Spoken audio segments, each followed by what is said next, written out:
오늘 아침 우리에게 주시는 하나님의 은혜의 말씀은 사도행전 12장 13절에서 25절까지의 말씀입니다.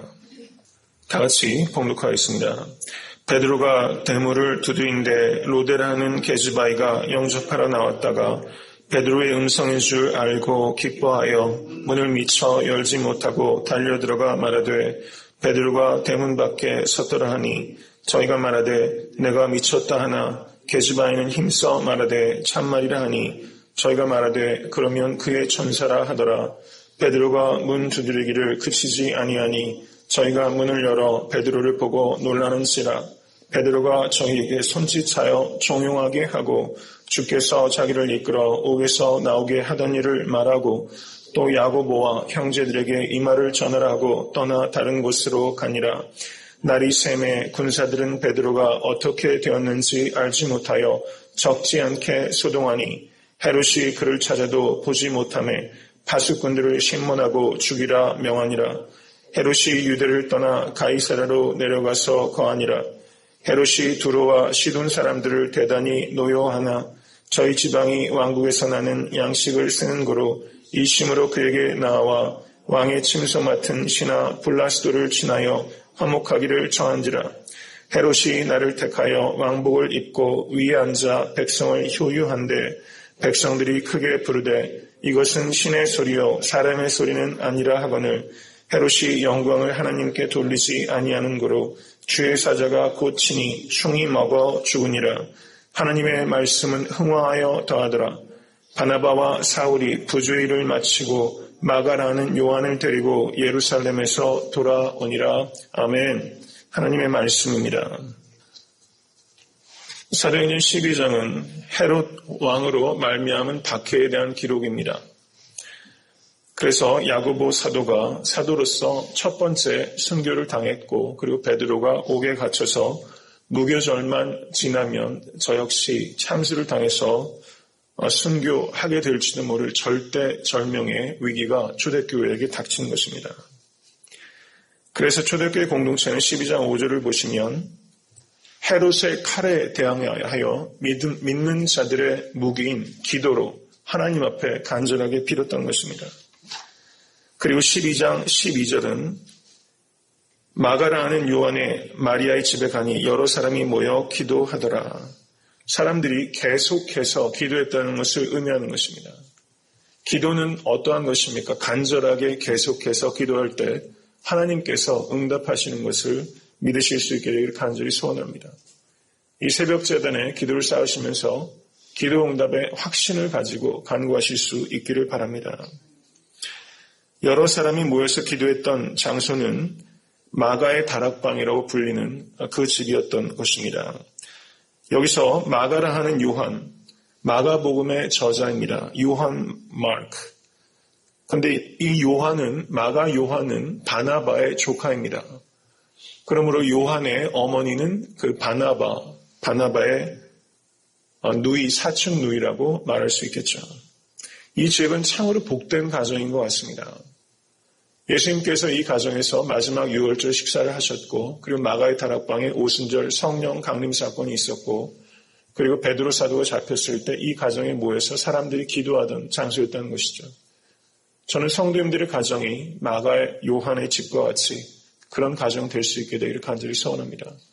여러분들의 가정이 사람들이 모여서 합심하여 기도하는 장소가 되고 합심하여 기도했더니 성령 강림의 사건이 나타나는 그런 집으로 쓰일 수 있다면 얼마나 복된 집이겠습니까? 지금 이렇게 여러 사람이 기도한 결과로 12장 13절을 보시면 베드로가 나오게 된 것입니다. 그런데 참 재미있는 것은 로데라고 하는 계집아이가 영접하러 나왔다가 저는 여기에서 누가가 굳이 이 어린 계집아이의 이름을 이렇게 밝힌 이유는 무엇일까 이렇게 생각해보면 참 이 당시에 시대를 뛰어넘어서 하나님은 그리고 성경 기자는 이 여인에 대해서 특별히 계집아이에 대해서도 이렇게 이름을 밝힐 정도로 참 여인을 존중하는 그런 정신이 이 복음 가운데 있다고 생각이 됩니다.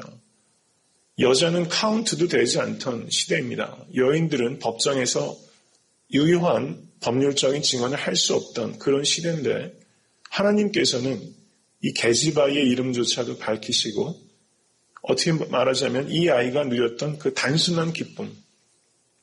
다른 사람들은 기도했지 않습니까? 그렇지만 그 많은 사람들이 간절히 계속적으로 기도했지만 그 사람들은 그 기도의 응답에 확신이 없었던 것이 아니라 기도의 응답을 제한했던 그런 어리석음을 범했던 것입니다. 하나님께서 이렇게 응답하실까? 그렇게는 생각을 못했던 것이죠. 그래서 베드로가 문을 두드릴 때도 믿지 않고 미쳤다 이렇게 말하고 베드로의 수호천사가 왔을 것이다 이렇게 말하고 있는 것이죠. 그 많은 사람들 중에서 기도 응답을 단순하게 기뻐할 수 있었던 단순한 기쁨의 사람은 이 로데라는 게지바의 하나였던 것입니다. 참 이름만큼이나 예쁜 마음을 갖고 있었던 그런 자매라고 생각이 됩니다. 주 예수 그리스도를 믿을 때 영성은 무엇입니까? 그것은 단순함이라고 말할 수 있습니다. 단순한 기쁨을 갖고 누리시는 성도님 되실 수 있기를 간절히 축원합니다. 혹시 우리에게도 이런 잘못이 있지 않습니까? 하나님께서는 우리의 기도에 반드시 응답하시는 것입니다. 그런데 하나님의 기도의 응답을 우리가 깨닫지 못하는 것은 기도의 응답도 우리가 제한하고 있기 때문이라는 것입니다. 우리 역시 많은 기도를 드려오지만 지금 이 사람들과 같이 하나님의 기도 응답으로 받아들이지 못하고 깨닫지 못하는 것이 있는 것입니다. 우리가 기도의 응답을 내가 원하는 방식으로 하나님께서 응답하실 때만 기도의 응답이라고 생각하는 교만을 버리실 수 있게 되기를 바랍니다. 지금 야고보 사도가 잡혔을 때 이 초대교회 공동체가 기도하지 않았겠습니까? 베드로가 잡혔을 때만 기도했겠습니까? 아닐 것입니다. 야고보 사도가 잡혔을 때도 간절히 기도했을 것입니다. 그 기도의 응답은 무엇이었습니까? 순교였습니다. 그리고 베드로가 잡혔을 때 기도의 응답은 이들의 기대를 뛰어넘어서 즉각적인 베드로의 구원이었습니다. 우리가 기도의 응답을 제한할 수 없다는 것을 생각할 수 있어야 되는 것입니다. 하나님의 뜻대로 이루어지는 기도의 응답을 깨닫고 감사하실 수 있는 여러분과 제가 될 수 있게 되기를 간절히 바랍니다.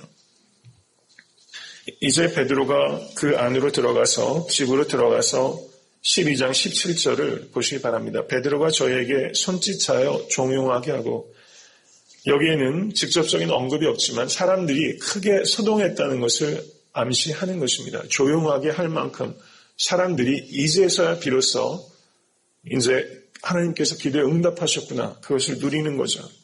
근데 베드로가 하는 말이 매우 의미가 있습니다. 주께서 자기를 이끌어 옥에서 나오게 하던 일을 말하고 또 야고보와 형제들에게 이 말을 전하라고 떠나 다른 곳으로 가니라 라고 말하고 있습니다. 저는 여기서 주께서라는 말이 참으로 의미가 있다고 생각합니다. 베드로는 지금 자기에게 일어난 모든 일들은 주께서 다 하신 것이고 나는 다만 수동적으로 따랐을 뿐이다 라는 것을 강조하고 말하고 있는 것입니다. 12장 7절을 한번 보시겠습니다. 호련히 주의 사자가 곁에 섰습니다. 그리고 베드로의 옆구리를 쳐서 깨웠습니다. 급히 일어나라. 그리고 12장 8절을 보시면 띠를 띠고 신을 들매라 하거늘 띠를 띠고 신을 들라. 얼마나 세세한 것까지 천사가 이릅니까? 또 가로되 겉옷을 입고 따라오라. 그리고 12장 10절을 보니까 성문을 통과할 때마다 쇠문이 저절로 열렸다. 이렇게 말하고 있는 것입니다. 그리고 12장 17절에서 베드로는 이 모든 사건을 회상하면서 주께서 자기를 이끌어 옥에서 나오게 했다라고 말하고 있는 것입니다. 이 모든 사도행전 12장에 나타나는 베드로가 옥에서 나와서 죽음을 모면한 사건을 누가가 기록할 때 초점은 주께서 다 하셨다는 것에 대한 강조입니다. 한 스텝 한 스텝 하나님께서 얼마나 섬세하게 이끌었는가를 강조하고 있다는 것이죠. 하나님의 간섭과 그리고 인간의 수동성을 강조하고 있는 것입니다.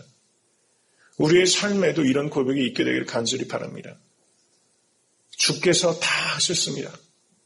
이런 고백이 바로 베드로의 고백이라는 것이죠. 하나님께서 다 하셨습니다.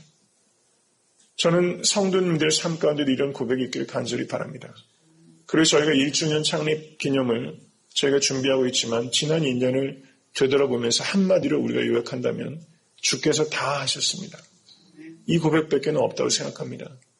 우리의 삶을 다 마무리하는 시간도 우리에게 있을 것입니다. 그 시간에 우리가 하나님께서 다 하셨습니다 라는 고백을 할 수 있다면 얼마나 복된 인생이겠습니까? 참으로 주께서 다 하고 계신 것입니다. 그러므로 아무것도 두려워하지 말고 범사의 주를 의뢰하는 믿음으로 견고하실 수 있게 되기를 간절히 바랍니다. 이제 또 야고보와 형제들에게 이 말을 전하라고 떠나 다른 곳으로 가니라. 사도행전 5장에서는 어땠습니까? 베드로와 요한이 갇혔을 때 천사가 옥에서 나오게 한 후에 어떻게 했습니까?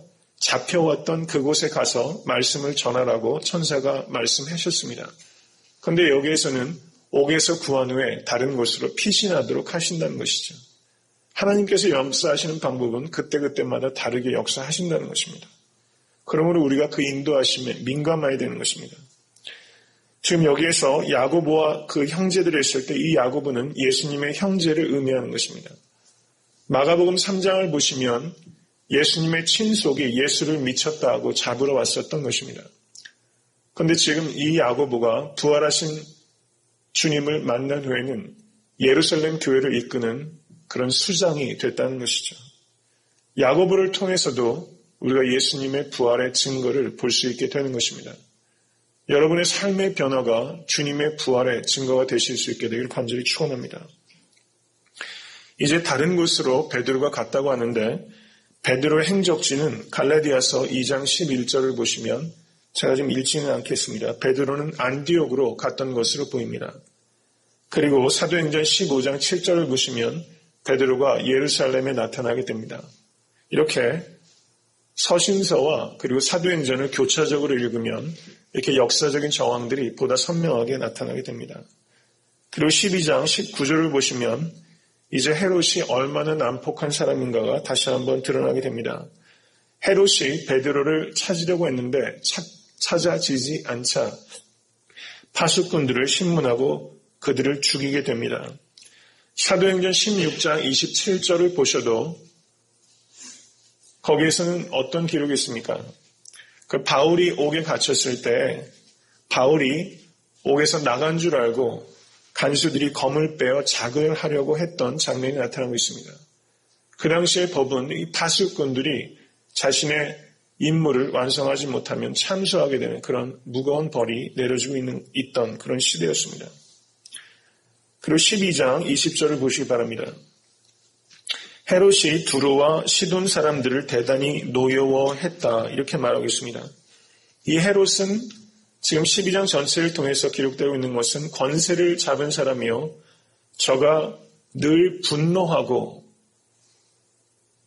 교만한 사람이라는 것입니다. 헤롯의 특징은 이 분노 충만, 교만 충만한 사람입니다. 세상의 권세를 가지고 대단히 노여워했던 사람입니다.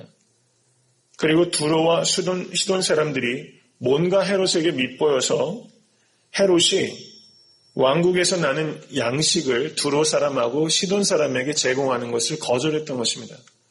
이것은 갈릴리산 옥수수였던 것으로 보입니다. 그래서 두로와 시돈 사람이 이 헤롯을 조금 아부를 해서 이 옥수수의 공급이 원활하게 하려고 중간에 왕의 침소를 맡은 신하 블라스도에게 이렇게 사람을 넣어서 화평코자 하는 그런 인간적인 방법들이 여기 나타납니다. 그랬더니 12장 21절을 보시면 헤롯이 나를 택해서 왕복을 입고 위에 앉아 백성을 효유했다 이렇게 나타나고 있는데요. 이 효유했다는 말은 큰 소리로 연설했다는 것입니다. 이 헤롯의 권세가 대단했던 것 같습니다. 그리고 조세푸스라는 역사책을 보면 이 헤롯이 입었던 왕복, 왕의 의복에 대한 기록이 있습니다. 그 왕의 의복이 전체가 다 은으로 덮여있던 옷이었던 것 같습니다. 그래서 멀리서도 봐도 태양처럼 빛났다라고 기록이 실제 되어 있습니다. 이 헤롯은 최고의 권위를 가지고 최고의 옷을 입고 그리고 사람들에게 크게 연설하고 자기 멋대로 화를 내고 멋대로 사람을 죽이는 그런 사람이었다는 것입니다. 그랬더니 이 두로와 시돈 사람들이 뭐라고 말합니까? 12장 22절. 신의 소리요 사람의 소리는 아니라 이것이 실제 속으로 생각한 게 아니죠. 이것은 아부입니다. 늘 아부받는 사람. 저는 이 헤롯을 보면서 우리가 살아가면서 이 헤롯이 누렸던 것을 가지려고 사는 인생이 얼마나 많은가 하는 것을 보게 됩니다. 그런데 그 결국은 무엇입니까? 주의 사자가 고치니 충이 먹어 죽었다는 것입니다. 헤롯이 누렸던 권세, 헤롯이 누렸던 옷, 헤롯이 먹었던 것, 헤롯처럼 마음대로 화를 내도 되고 마음대로 사람을 죽일 수 있는 권세를 갖기 위해서 살아가는 인생들이 얼마나 많은가를 우리가 되돌아봐야 되는 것입니다. 그 결국은 어떻게 되는 것입니까? 주의 천사가 친히 충이 먹어 죽게 되는 것입니다. 이 헤롯의 인생은 예수 그리스도 밖에 있는 인생의 허망한 끝이 얼마나 공허한가를 보여주고 있는 것입니다. 우리는 헤롯처럼 살아갈 것이 아니라 야고보와 베드로처럼 그리고 로데처럼 살아야만 된다고 이 사도행전 12장은 가르쳐 주고 있는 것입니다. 여기에서 충이 먹어 죽었다라고 기록하고 있는데요. 이것은 랜드 쇼트라는 그 의학 박사가 있습니다. 그 사람이 쓴 책에 The Bible and the Modern Medicine 이라는 책이 있습니다. 성경과 현대의학이라는 책을 이 랜드 쇼트라는 그 의학 박사가 썼는데 이 사람은 이 충이 먹어 죽었다는 것을 이렇게 말했습니다. 회충으로 말미암아서 회충이 모여가지고 단단한 공처럼 몸에 이렇게 모일 수가 있다고 합니다. 그것으로 말미암아서 급성장 폐색증으로 죽었던 것이다. 이렇게 기록하고 있습니다. 그리고 실제 요세푸스라는 책, 제가 조금 전에 말씀드렸던 책에도 이 헤롯이 배에 탈이 나서 그 복통으로 인해서 5일인가를 고통당하다가 비참하게 죽었다고 실제 역사책도 기록하고 있는 것이죠. 얼마나 우습습니까? 세상에서 이렇게 권세를 누리고 마음대로 살던 사람이 고작 회충 때문에 급성 장폐색증으로 죽는다는 이 아이러니는 우리가 세상 권세의 끝이 얼마나 비참하고 희극적인가 하는 것을 보여주고 있다는 것이죠. 해밍웨이가 쓴 노인과 바다라는 책을 보면 우리가 인생을 좀 되돌아보는 지혜를 얻게 됩니다. 이 노인이 먼 바다에 가서 큰 고기를 잡아서 배에다 달고 이렇게 오는데 어떻습니까? 상어들이 그 물고기를 다 먹어서 집에 왔을 때는 앙상한 물고기 뼈만 남게 되는 것이죠. 아마 그 노인의 삶이 바로 여기 나오는 이 헤롯의 인생과 같지 않나 한번 생각해 보게 됩니다. 허망한 것을 쫓는 결국은 앙상한 뼈만 남게 된다는 것이죠.